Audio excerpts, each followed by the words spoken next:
Sábado, 5 de dezembro de 2020. Veja agora os destaques do Band Empresarial. Nós vamos ter uma conversa com Roberto Sá Menezes, que é presidente do Grupo de Apoio à Criança com Câncer. Ele vai falar sobre uma premiação fantástica que ele recebeu como uma das melhores ONGs do Brasil. É uma premiação séria, né, que leva em conta fatores como transparência, gestão, cumprimento de indicadores, metas. Nós teremos uma conversa também com Cláudio Cotrim, que é presidente e sócio-diretor do Grupo Motofácil, de motocicletas Yamaha. Ele vai mostrar para vocês como conseguiu crescer e expandir diante da pandemia. Como professor, eu aprendi a ouvir, aprendi a dar espaço a cada um, mesmo aquele rapaz dos civis gerais ao meu gerente mais importante, e a gente, dessa forma democrática, desenvolveu um plano estratégico de atendimento ao cliente, de ganhar mercado e representar uma marca muito boa como a que a gente representa. Eu sou Azevedo Filho e este é o Band Empresarial que está começando agora. Fique com a gente.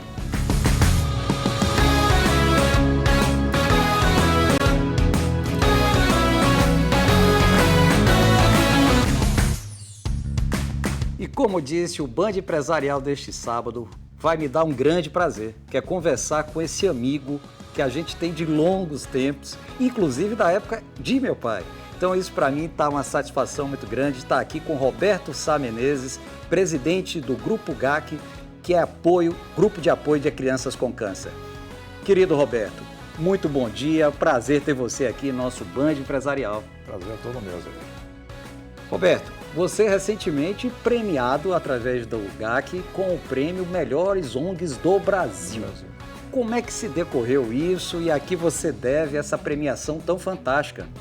Olha, é uma premiação séria, né, que leva em conta fatores como transparência, gestão, cumprimento de indicadores, metas, e é promovido pelo Instituto do Ar, né, que é uma instituição civil, né, independente, e nós tínhamos já há 15 anos atrás ou mais uma outra premiação que era feita pelo Stephen Kanitz, né, que desapareceu, que era muito importante, o prêmio beneficente, né, e a gente sentia falta realmente de alguém que promovesse um prêmio sério, né, avaliando as instituições com base em desempenho, com base em gestão, né, um critério sério, né, não é um título gratuito. É verdade.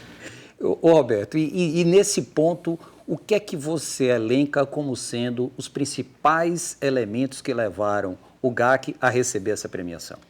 Olha, eu acho que é um processo de amadurecimento da gestão, né? A gente ganhou muito desde a época do Prêmio Beneficente em termos de exigência, de auditoria, né? A gente implantou auditoria externa, a gente aperfeiçoou balanços de demonstrações financeiras nossas, entendeu? Foram em cima de critérios mais exigentes. Enfim, um processo de melhoria da gestão contínuo, né? Em que a gente não pode deixar de ter o profissionalismo, embora seja uma atividade voluntária, mas o profissionalismo é importante porque demonstra seriedade com a gestão que você está fazendo. Então, a gente tem muito dinheiro do público que nos ajuda, né? É importante a gente fazer essa demonstração com seriedade para que seja acreditado, né? O trabalho nosso seja acreditado. Então, esse processo de aperfeiçoamento da gestão é muito profissional, né? Isso contribuiu para o reconhecimento. Perfeito. E aí é que a gente vem com um ponto bastante importante, porque o terceiro setor, na verdade, ficou muito tempo visado como sendo alguma coisa sem transparência, sem muita exigibilidade. Na verdade, você tem aqui na pessoa de Roberto Sá, um voluntário de várias entidades, e que a gente vê o seguinte, Roberto, o GAC começou em 88, Exato. Né? Como é que você vê esse processo de evolução que o GAC vem sofrendo e, evidentemente, o que é que você entende como sendo um desafio para ele? Eu diria o seguinte, assim como nos outros setores, o terceiro setor amadureceu bastante e o profissionalismo está predominando, né? Porque as exigências são grandes, inclusive dos órgãos de controle. Nós temos hoje no Brasil N órgãos, eu não sei nem dizer, de repente a gente pode ser exigido por algum novo órgão do governo, né? E isso exige de nós também uma preparação, né, para poder responder a qualquer questionamento, né, a qualquer dúvida ou alguma exigência legal, né? O governo é muito exigente com o terceiro setor, né? Não é muito contributivo, mas é muito exigente. Certo? Primeiro que é um setor que tem uma imunidade tributária muito grande, né? E isso cria no governo sempre aquele... Um holofote, um né? holofote que diz, eu estou deixando, estou perdendo receita, certo? Num volume grande, né? Mas não olha o benefício, né? Se fizer a conta do benefício que traz essa imunidade tributária, é infinitamente maior do que o governo estaria perdendo, né, se ele fosse executar todas as ações que os filantrópicos realizam. Então, sairia muito mais caro para ele. O custo do governo é muito maior do que o nosso. Então, por isso mesmo, a gente tem cuidado, né, com tudo que a gente faz, né, com transparência, dentro dos critérios legais, né, para evitar qualquer dúvida, né, não só dos órgãos de controle, mas também do próprio público que está nos apoiando, né, que isso é muito importante para acreditarem no trabalho da gente. Perfeito. E esse é um ponto bastante importante. Ocorreu aí pandemia, a gente está vivendo, se falando muito sobre isso. E no caso específico de uma entidade, de uma instituição como o GAC, também sofreu com a pandemia? Como é que está sendo tratado nossa pandemia propriamente dita? Com certeza, Azevedo. O GAC, pelo porte dele hoje, o tamanho dele, ele não poderia continuar dependendo só de doação, né?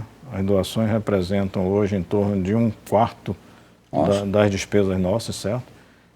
Mais 25% mais da arrecadação que nós temos do nosso telemarketing. Enfim, nós precisamos mais ou menos de 50% no mínimo, né, de outras receitas para poder cobrir os nossos custos hoje. Então, nós desenvolvemos ao longo desse tempo atividades predominantemente na área de saúde, né? Nós temos um centro diagnóstico com 4 laboratórios trabalhando, inclusive laboratórios de transplante, por exemplo, que só temos 2 na Bahia, nós e a Universidade Federal, né? Que é um trabalho muito importante para quem está precisando de transplante, ou vai precisar, ou precisou, né? E outras atividades, como nós temos uma clínica de medicina de trânsito, né? Trabalhando para o Detran, né? E outros negócios que estamos estudando constantemente para tentar viabilizar, para ajudar a gerar receita para manter a obra social do GAC.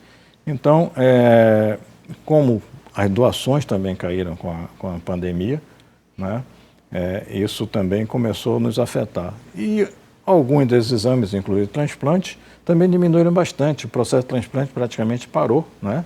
Você viu que as cirurgias eletivas, né, pararam, né? Então, a área de saúde como um todo sofreu uma retração muito grande, né? Só basicamente todo mundo trabalhando para a Covid. Aí foi justamente para nós também uma oportunidade, porque aí nós, como dominamos uma técnica de biologia molecular, né, com esses exames que nós temos para o transplante, inclusive, nós resolvemos então enfrentar e nos capacitar para fazer o exame de Covid, né, então fomos certificados pelo LACEN para poder ser reconhecidos como laboratório também para trabalhar para o Covid, fazer o exame de Covid, e com isso nos ajudou, foi uma oportunidade também de crescimento, né, com um novo exame que não fazíamos, né, e um exame justamente para identificar os pacientes que estavam com Covid. Então foi uma alternativa, entendeu? Uma oportunidade também de ganho para recuperar essa perda de receita de... Competência, né, gente? Porque começa a ver diante de uma ameaça dessa uma oportunidade para poder reverter e, evidentemente, deixar de depender tanto dessas questões das doações que podem continuar a ser feitas e devem ser feitas, viu? Exatamente. Você, empresário que está nos assistindo, procura, por favor, o GAC, que Roberto vai aceitar de muito bom grado as doações. Mas, Roberto, me fala o seguinte, quantas famílias ou quantas crianças hoje já são atendidas lá pelo GAC? Olha, em termos de família, a gente já está beirando aí 5.000 famílias atendidas ao longo desses anos. Então, se você levar em conta que uma família passou em média 2 anos conosco, né? Isso é muita coisa. Muita coisa. Embora os casos novos de criança com câncer sejam em torno de 500 por ano aqui na Bahia, né? Nós temos uma média de 240 pacientes por mês, porque você tem que somar os que já vinham fazendo tratamento, com os novos casos que vêm surgindo, né? E eles passam, em média, 2 anos em tratamento conosco, né? Indo e vindo, porque eles retornam, durante esse intervalo de tratamento, eles retornam para a sua cidade de origem, né? Tudo isso é proporcionado por nós, né? Por prefeituras que ajudam também. Hoje tem programas do governo também apoiando essa manutenção do paciente que está fora do domicílio, como é chamado, e é um trabalho importante porque nós tínhamos perdas de vidas, né, de crianças que não tinham acesso ao tratamento, porque não tinham onde ficar aqui em Salvador, Nossa. não tinha quem orientasse, não tinha quem dizer onde pode te levar para fazer um exame, né, como você vai realizar o tratamento, enfim. Esse trabalho foi justamente para proporcionar a essas famílias que concluíssem um tratamento que muita gente tinha chance de cura, mesmo na época que nós começamos, que não chegava ao patamar do que hoje é possível, né, alguns casos até 80%. Naquele tempo era 40% de chance de cura, mas valia a pena você estar investindo na Sempre, criança. né? Principalmente nos pequenininhos. Exatamente. Né? Então, esse propósito nosso foi atingido, né, de não deixar que a família abandonasse, a criança abandonasse o tratamento. E sempre, Roberto, são as pessoas que têm que vir, o tratamento é feito aqui. Já existe algum projeto, talvez, de uma interiorização de alguns setores do GAC para poder fazer esse atendimento lá, evitando esse deslocamento? Com certeza, queria que você discorresse um pouco sobre isso. Existe. Na realidade, nós trabalhamos aqui com os hospitais em Salvador que trabalham com criança com câncer, né, pelo SUS. Certo. Nós chegamos a ter 4 hospitais aqui, um saiu da rede SUS e hoje continuam os 3, que é o Martagão Gesteira, o Santa Isabel e o Aristides Maltês. E quando começamos o trabalho só tinha o Martagão Gesteira. Nossa. Só o Martagão Gesteira. E o Martagão Gesteira em 96 teve um problema com o descredenciamento do SUS e foi uma oportunidade que a gente teve aí de contar com o São Rafael na época. Foi importante porque ele supriu essa lacuna aí do Martagão por algum tempo e depois ele saiu da rede. Mas, ao longo desse tempo, nós também nos organizamos muito em termos de, inclusive, nacionais. Né? Nós conseguimos montar uma confederação nacional de instituições de apoio a crianças com câncer. Né? Reunimos hoje quase 80 instituições, né? Não só hospital, mas entidade de apoio. E isso facilitou também, porque nós começamos a ter uma interlocução com o governo muito importante, né? Não só com o Ministério da Saúde, mas a nível local também com as secretarias de saúde. E aqui na Bahia, nós conseguimos, inclusive, pela primeira vez, que um hospital público participasse também do tratamento. Isso foi conseguido no Hospital da Criança em Feira de Santana. Hoje existe uma ala de oncologia pediátrica, né, que foi conseguido com muito esforço nosso, né, de sensibilizar o governo que devia participar dessa luta, né? E foi no Hospital Público em Feira de Santana. Então, como você falou do interior, Feira hoje já, né, já tem isso, tem. Né? Nós temos uma extensão do GAC em Feira, que é uma outra instituição lá, a APC, que a gente tem convênio com eles para assistir as crianças. E tem também Itabuna, tem um GAC de Itabuna, né? São entidades autônomas, né? Cada um tem sua personalidade jurídica, mas o GAC Itabuna nasceu também numa inspiração aqui do GAC da Bahia, né? Foi uma médica de São Paulo, foi se se tornar profissional em Itabuna, é uma médica, e ela tinha formação em São Paulo, e conhecendo o trabalho nosso e a equipe médica aqui da Bahia, ela resolveu montar em Itabuna, e até hoje é uma grande voluntária também nessa área, e continua tocando o GAC de Itabuna.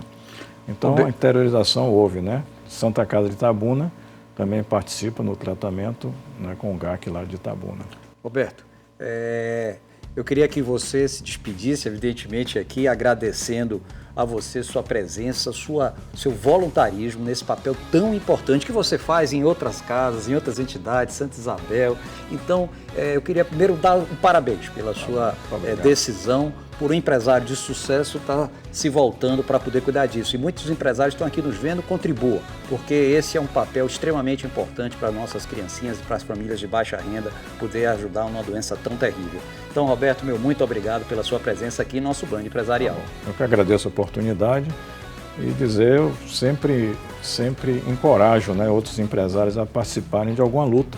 Né? Eu acho que a gente não está aqui passar em branco, né, nossa existência. Então, é importante que cada um ajude como puder. Né? Então, não significa só financeiramente, não, mas pode ser com a própria colaboração dele, né, profissional. Isso é muito importante para todos nós. Muito obrigado. Fiquem aqui com a gente vai para um rápido intervalo, mas já a gente está voltando com o segundo bloco do Band Empresarial. Fiquem com a gente.